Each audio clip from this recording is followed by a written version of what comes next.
Good day, geographers, and welcome to another in our series of practical geography. I'm your host, Donovan Rattray. Today, our topic will be cross-section. Now, what is cross-section? It's actually a technique that we use in map reading to understand what are the physical features present in a particular area in which we're going to go on an excursion, whether it's a trip to the country or camping or any other form of development, especially in engineering works. A good working knowledge of how to construct a cross-section will allow the map reader to convert that flat representation of the Earth into a two-dimensional figure so as to understand what are the various features present in that particular area. So as I said earlier, a cross-section is a method used to give a profile of the landscape represented on the map.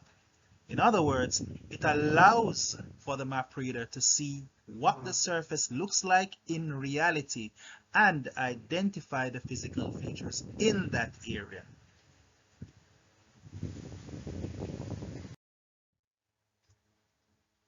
So how do we draw a cross-section? Well, there are several steps, but I assure you, even though the steps are quite a bit on the plus side, when we go in the actual execution of a cross-section, you'll see how simple the steps are and how they all integrate into each other. So first of all, we need to identify the 2 points, A and B. Usually when you're asked to draw a cross-section, you're given a starting point and you're given an end point. And that is what we consider our points A and point B. So it's important that we first of all identify where we're going to start our cross-section and where we're going to end our cross-section. Using your pencil and your ruler, as always, you are going to connect your 2 points, A and B. And once again, A and B are basically relative. They can be anything. All right, so you're going to use your ruler and your pencil and draw a straight line from point A to point B. Place a strip of paper, just like in measuring horizontal distances. You're going to now place a strip of paper along that line that you draw, because that line is basically for the purpose of helping you to properly place your strip of paper there. The next thing you're going to do on your strip of paper is to record the heights of the contour lines that the strip of paper has crossed. Right? So that is what you're going to use your paper to do. So when you put it along the line, you are going to use it. You're going to use your pencil and record the heights of every single contour line that the paper has cut through. But, let me just set the record straight, boys and girls, ladies and gentlemen, geographers. You do not need to record all the contour lines along that stretch that you are working your cross-section. You can actually skip out a few, but as long as you go all the way across, you will get the same cross-section. It doesn't matter if you have all of them or you skipped out a few, you are going to end up with the exact same figure, just as long as you keep on that straight line that you draw. All right, and especially if you're in an exam situation, you don't have all that time to be recording all the lines. You just need to skip a few and make sure that you end up all the way across just the same. All right, so that's just a little tidbit right there. So just keep that in mind. You don't have to record all the contour lines.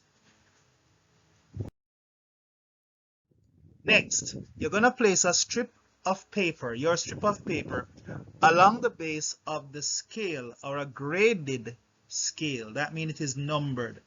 And you're going to number your scale according to the heights that you have. So you're going to start at 0 and you're going to end with the highest number that you have recorded. Now, depending on the scale itself and the numbers you have on the paper, you can number it as how you please. You can go up by 10, you can go up by 50, you can go up by 100, depending on how high or how large the numbers are. But once again, we'll get into that a little more. Next, you're gonna plot the heights of your information. So what you're gonna do when you place after you have numbered your scale that is gonna be provided for you, all right, or in some cases you might have to draw it, but these days you don't draw the scale, so it's already provided for you. After you have numbered your scales accordingly, all right, you are then going to keep your paper along the base of your scale and you're going to match the heights. Now you're going to plot the heights all the way across. Then now, using your free hand, you are going to connect all the dots all the way across. If required, you must label your cross section.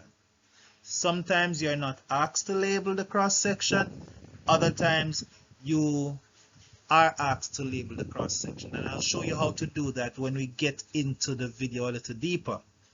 And when I say free-handed, you don't need any ruler to do this, because think about it, students. In reality, you do not have any features that look like they were shaped out of a ruler by God, all right? So they're all curvy and smooth, so that is the reason you need to use your hand.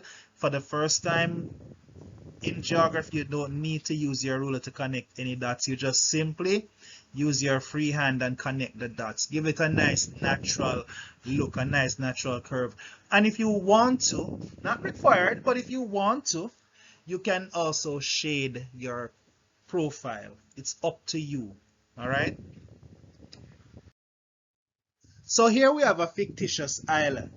All right, we're going to start off with the basics. We have a fictitious island right here. Already we have a line connecting point A to point B, because we're required to draw a cross section all the way across that island from point A to point B. As you can see, those red lines, they are our contour lines, and they are all numbered from 25 all the way up to 125. Okay, so the very next thing we're going to do, we already have our line connecting point A to point B. We're now going to use our strip of paper and place it on that line.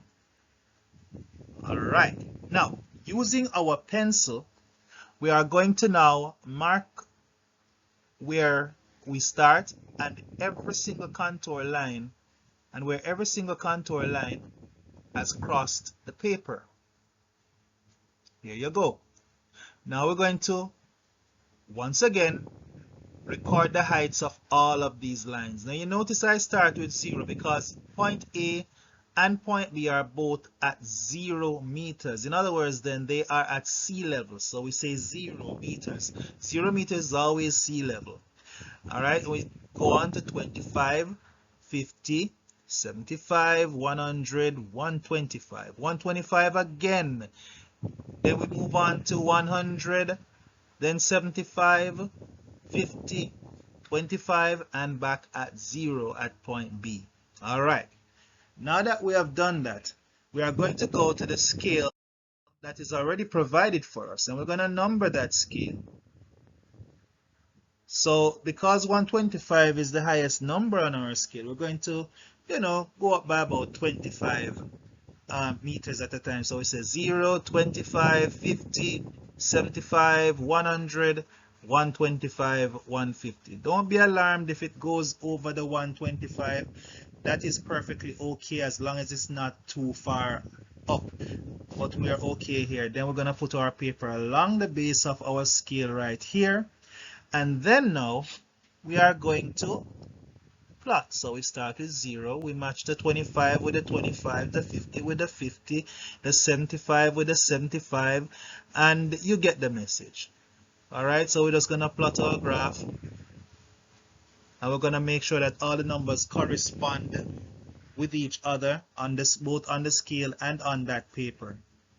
You can remove your paper after you have done this, because the next thing we're going to do is to just simply use our free hand and connect all the dots just like that. No rulers required. You just simply use your free hand and connect the dots. Give it a nice curve. Follow the pattern of the movements, yeah? Okay, of the feature. All right, now that we have done that, as I said, you can leave it as it is right here, or just to add a little aesthetics, why not? Feel free and shade it. Right? Use your pencil and give it a nice shading. Or if you have a crayon, you can give it a nice colorful look. For this one, we are not required to label the feature, all right, that are there. But we're okay with this. So this is how we do our profile or cross section. All right, students? Okay, but what if you were asked to label? Here we go again. Back to our fictitious island.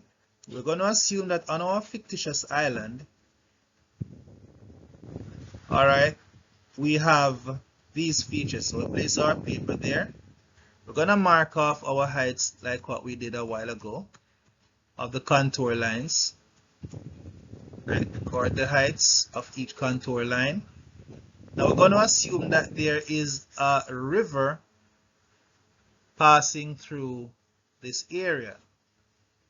And we have a trigonometrical station present in the area as well.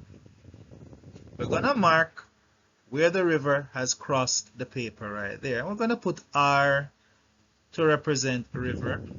So the T for the trig station, and the R is there for the river.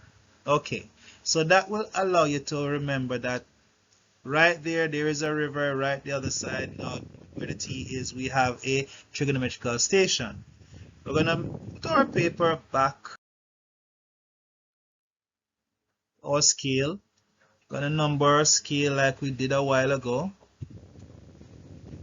Put our paper there. This time, we label our paper. Put the dots there, correspond them. Just remember we have our river and we connect our dots. Now we're gonna use an arrow. This is how we label. We actually draw an arrow coming downwards. We'll put the arrow right there and we'll label it point A. Now where the trigonometrical station is, we draw another arrow. Make sure that it is in line with it on the paper, and we put trigonometrical station. And where the river has crossed the paper, we mark it again with an arrow, just like that. And we label that arrow river. Once more, we go to point B, and we put point B over there. And again, feel free to shade your diagram. You don't have to, but it's up to you. I'm a colorful fellow, so why not? I'm going to shade, right? So that is how we label our cross section. Very simple. The steps are simple. And a while ago, what we have done, you see all those steps that you were given? Looks quite a lot, right? But look, we just followed all of those steps. They all just run right into each other. And that is the reason why I said it's a very simple procedure. It might seem lengthy, but it's very simple.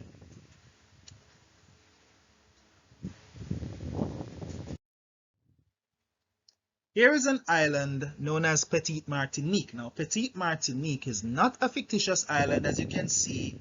It is an actual map. And Petite Martinique is an island just off the coast of Grenada here in the Caribbean. As a matter of fact, it's actually administered by the Grenadian government. It belongs to the country of Grenada. Now, we're going to draw a cross section. And that is the task. We're to draw a cross section along a straight line from the coastline through the ruins across the main road through Bellevue, which is a community, through the trigonometrical station at Piton, straight through to the coastline. So it's one straight line we're going to draw, and all of these features are actually along that straight line. So the first thing we're going to do is to go to the coastline right here where the ruin is. We're going to draw a straight line. That's the road. Here is the community of Bellevue. There is the trig station. And we're now going to draw our straight line right through all the features.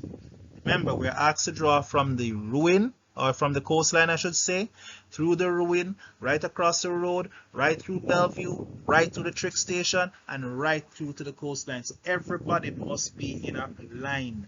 Alright, so we draw that straight line with our pencil. Alright, once again using our ruler. Now what are we going to do next? There you go. You're now going to place your paper right there. Now, we're going to make sure that we mark off all the features and the contour lines that cuts right through the paper. So there's the coastline. We put a C, which means coastline. We put an R, which means ruin. Put an M right there, which means main road. Now we're going to put the height of the contour lines. The main road is actually at 25 meters high, so that's why we have the 25 meters there. Alright, now remember that trick I taught you? You don't need, look at that, look at all those contour lines. You don't have to record all the contour lines. Alright, so you can just skip several of them, but make sure that the features that you're asked to label are all labeled on your sheet of paper. And you can skip, but as long as you go all the way across to the other end of the paper, you will still end up with the exact same diagram. It doesn't make any sense you waste time trying to record all the contour lines, lifting up your paper every now and again to try and follow the lines and all of that. No, you can skip out several lines at a time and just record the main ones that you can make out and ensure that the features you're supposed to label are also recorded on your paper. Alright, so remember, you don't have to do all the lines, just skip them. Alright, so let's continue. Now we're going to take our paper and we'll go to our scale, which is already provided right here. We number our scale. This time we went up by 50 at a time. And now we're going to place our paper right there at the base of our scale. What we're going to do next, everyone, we are going to do what? Right, thank you. We're now going to plot our graph. Alright, so we're going to plot our graph. And making sure that all the numbers correspond with everything that is on the paper. Alright, that's why we keep our paper at the base of our scale. When I was your age, we have to draw this. Now, we don't have to. It's already provided for you. But it's a good idea. It's a good learning method to just practice drawing it, right? Okay, so we're now going to use our hand, free hand, and connect our dots. Just like that. There we go. That is the shape of Petite Martinique, all right? Along the path we're supposed to travel, that straight line. Feel free to color it. But before we color it, we're going to use our arrow to label the points we are to label. So right there we have our coast. We use C again. We're going to label our trigonometrical station at Piton. We're going to label the community of Bellevue. We're going to now label our main road right here, our ruin, and look at that, our coast again. Beautiful, well neat. And let's color now. There you go. So we color our diagram as well. So we are good to go. All right. So there you have it, ladies and gentlemen, geographers. That is the shape or the two-dimensional figure of Petite Martinique. Alright, it is actually the cross-section or the profile of Petite Martinique. Now we know what our island looks like if we ought to be traveling along the straight line from coast to coast through the areas that we ought to travel. Alright, now remember I said it's not a fictitious place? Well, let's take a trip, right? Here is a Google Earth map, satellite imagery of the island of Petite Martinique. As I said, it's administered by the island nation of Grenada. It actually belongs to Grenada. Don't let the name Martinique, the Martinique part fool you. It does not belong to the island of Martinique, the French-speaking island, but it belongs to Grenada. It's an English-speaking island, all right? Okay, as you can see, students, this kind of method is incorporated in Google Earth technology. All I had to do was to, and let me use my pen here. All I had to do was to click on a particular icon in Google Earth that says ruler. And when you click on the ruler icon, I can click from one point to the next, which is right here. Once I click on these 2 points, a straight line automatically connects them. That will bring up this profile of Petite Martinique. Now, this is a different profile from what we have because the scale is longer. So it will bring up a more elongated, realistic look of Petite Martinique. Because our scale was short, all right, it's a little distorted, but it still gives us the same shape of Petite Martinique with all the same features along that straight line. All right, so that is it. You see how, so even though we're doing it on map, it is still relevant as a method used today. It is even incorporated in technology, in this case Google Earth. So we're doing it the hard way, yes, when we're doing it on the map, but in Google Earth, just a click of the button and we can create our cross section or our profile of wherever we need to. All right.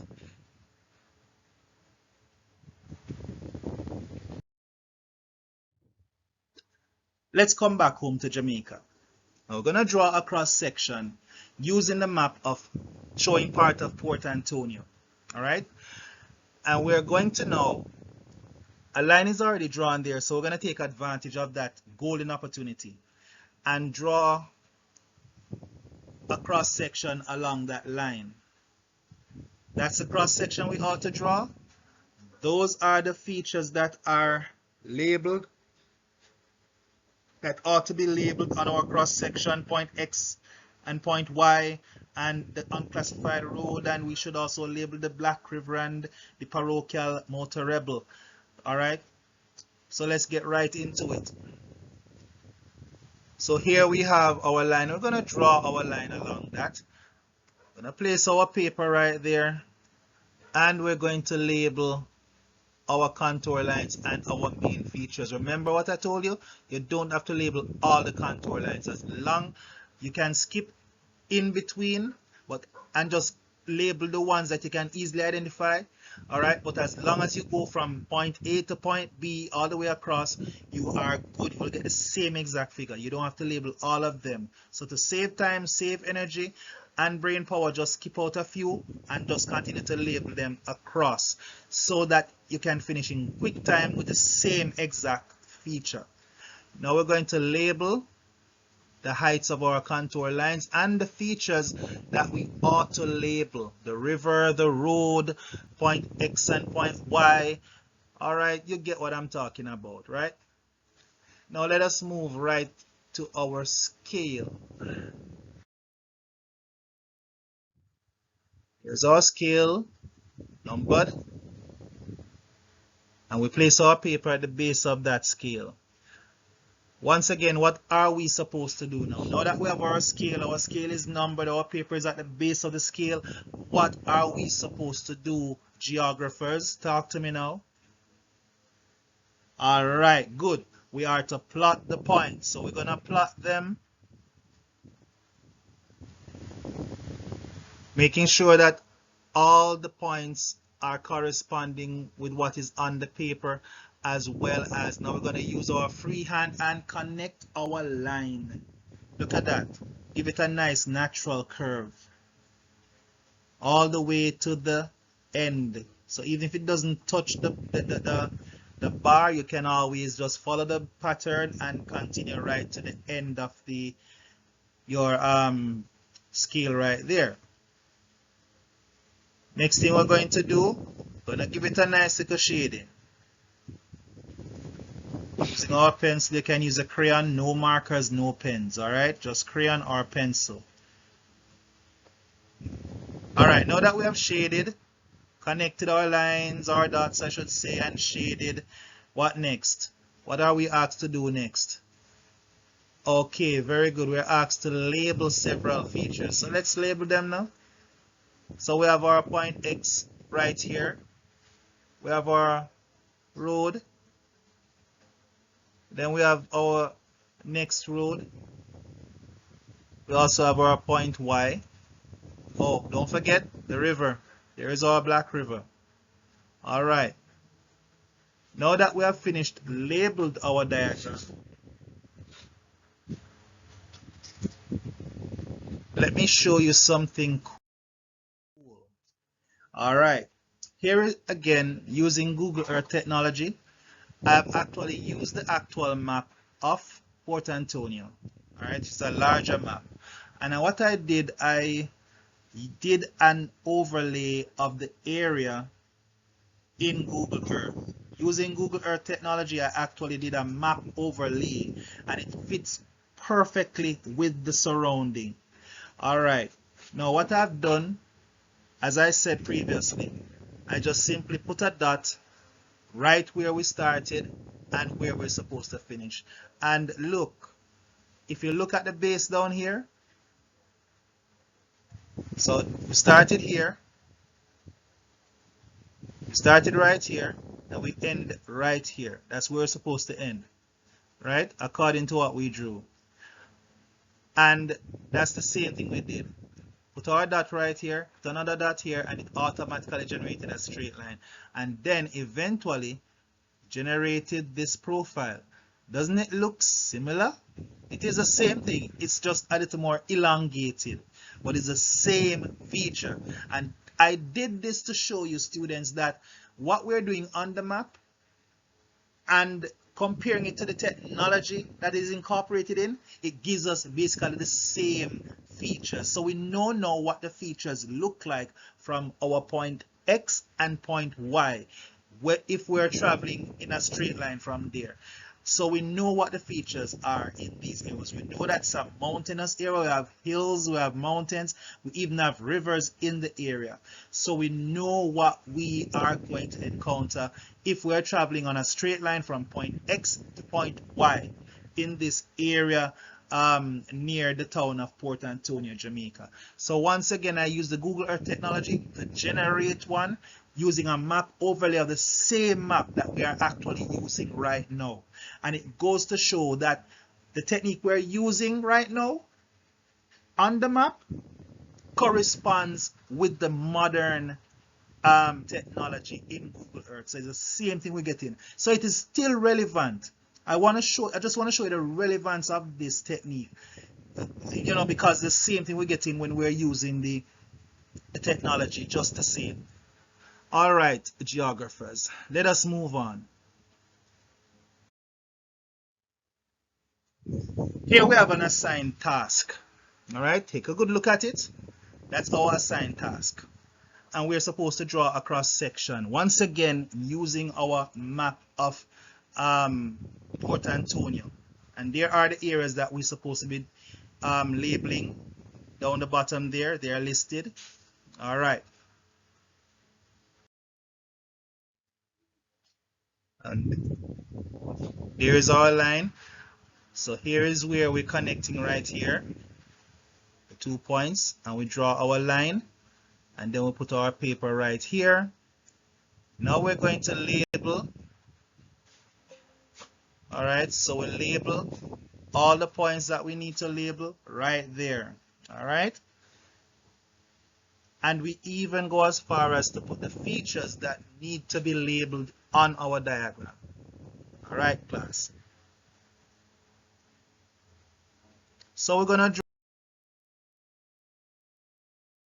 up our scale.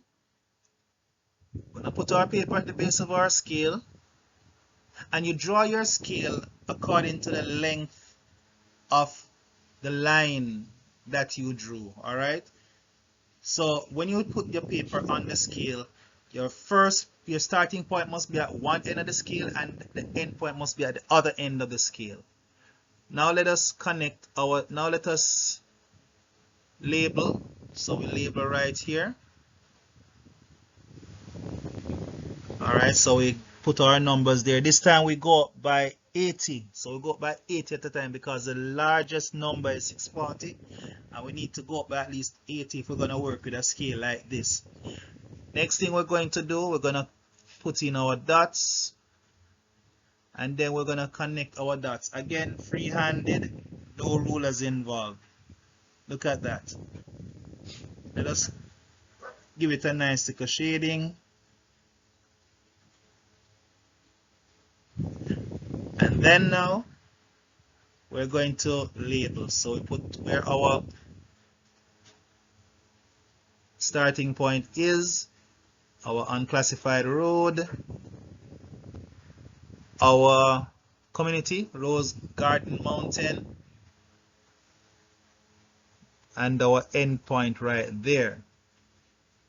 There you have it. Alright, so there's our diagram. Lovely, completed, labeled and everything, just by simply following all the steps, geographers.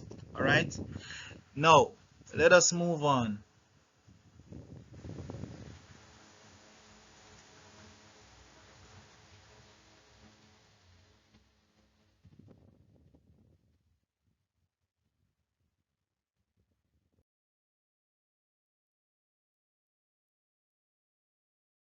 Alright, so once again, here is our Google Earth technology that I used. I did a map overlay of the same area and generated my cross section.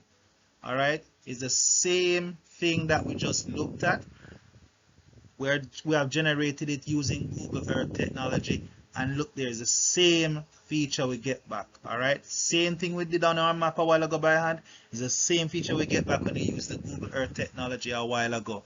So thus lies the relevance in the technique of cross-sectioning. It's very important that we know how to do cross-sectioning so that we have an idea of the features in the area. So if you're going to do any engineering work that is going to span from point A to point B in that area, or you're going on an excursion, at least doing a cross-section, all right, or a profile of the area, you know what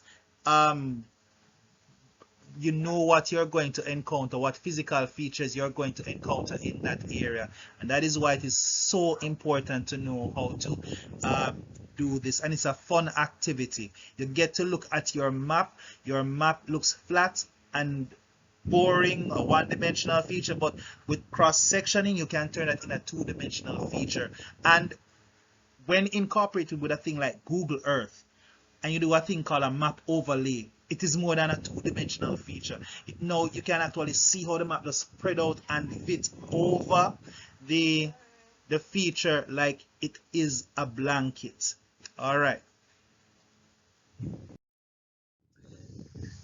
So that concludes how we draw a cross section. But there's another part of cross sectioning that we cannot overlook. It's called intervisibility. Suppose you're asked to find out if you can stay from one point and look to another point. If you're able to stay from one point and you can see the other point, then there is intervisibility. But if you're not able to see that one point from the other point, then there is no intervisibility. You're not able to see from point A to point B, so there is no intervisibility. But if you're able to see from point A to point B without any obstruction whatsoever, you have intervisibility. Now, how do we test for that? Okay, let us go to our cross section, one of our cross sections. All right, and we're going to put in our dots here. You remember this one? This was the very first one we did. Now, to test for intervisibility, you simply stay at one point and you're going to draw a line that you wish to see from. So we have A, B, C, D, E, and F. Those are the points on our graph now, right? So we want to see if from point C to F there is intervisibility. Sorry, from D to B. Now, when we draw our line from point D to point B, it actually cuts right through our profile. It means, therefore, that if we were to really stay at point D, we cannot see all the way to point B because we would be actually blocked by the mountain. All right, so there is no intervisibility because the line actually passes right through the mountain. There is no intervisibility. If the line didn't pass through, then we can say there's visibility or intervisibility. But because when we draw our line from point D to point B and it cuts right through the mountain, it means that if we were there in reality, we cannot see all the way to point B because the mountain itself, the ground itself would have blocked us. So there is no intervisibility. But between point C and point A, there is intervisibility because the line goes directly from point C to point A without cutting through the mountain, without going through the feature. So it means that there is intervisibility between point C and point A. It means, therefore, if we were there in reality and we are to look, we are standing at point C looking down to point A, we can see point A with ease. So if we have one group of students camping at point C, another group of students camping at point A, and we look down at that camp, we can see the other group of students in that camp, all right, at that camp, because there is intervisibility. Intervisibility means that you can stay from one point and clearly see the other points. All right, let's see another one. Let's try another one here. From point D to point E, there is intervisibility. You can stay at point D and see point E clearly. All right, so group D is camping at point D, group E is camping at point E, and both groups can actually see each other because there is intervisibility. As you notice, the line goes from D all the way to E. Let's try another one. C to C to F. Okay, we cannot have intervisibility between point C and point F. Again, our line actually cuts through our profile. That means there is no intervisibility, because if we were really there, we cannot stay at point C and see all the way down to point F. Neither can whosoever is at point F can stay and see the other person at point C. There is no intervisibility. We would have been, our sight of vision would have been blocked by the feature itself, all right, by the mountain itself. So there is no intervisibility between point C and point F.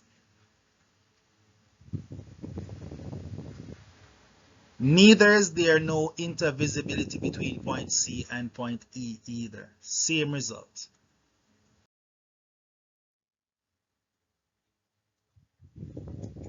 Back to our scale, and we're going to connect the dots as usual. Going to give it a nice color.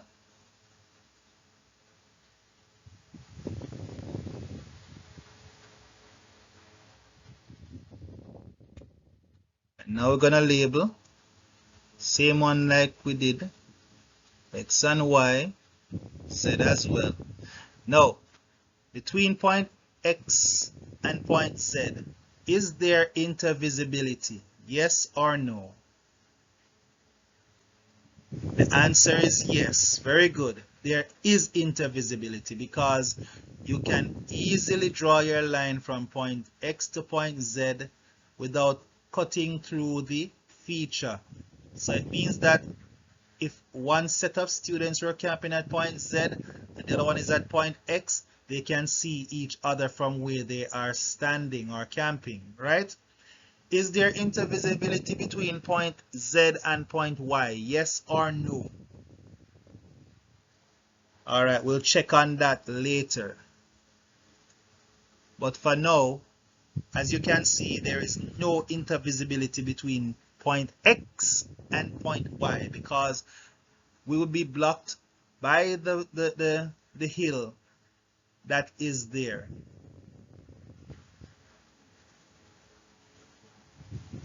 If you said yes, there is intervisibility between point Z and point Y, you are indeed correct. All right. Excellent work, ladies and gentlemen. And there you have it. That concludes our lesson for today. Thank you very much for being a part of this program. I really appreciate you attending and participating. Do have yourselves a great day. Stay fit and continue to do geography with all thy might. Goodbye, everyone.